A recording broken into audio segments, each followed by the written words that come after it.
Herrialdeko etorkizuna zaila da esaten.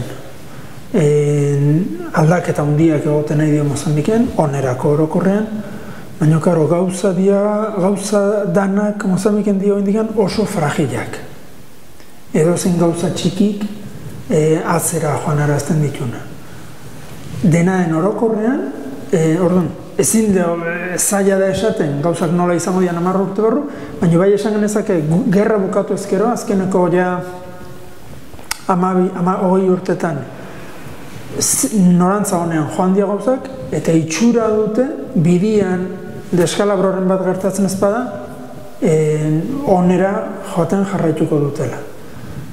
Gainera zentzu gehienetan, hezkuntza hobetzen nahi da, osasuna hobetzen nahi da, azpiegiturako hobetzen nahi dira, horren barruan, ez dakigu. Eta proiektuari dagokionean oso itxaropentsu gaude. Badarmatzago 10 urte baino gehiago lanean, emaitza politikak eduki ditugu orain arte, lekua ja oso ondo ezagutzen dugu, gu ere ondo ezagutzen gaituzte beraiek,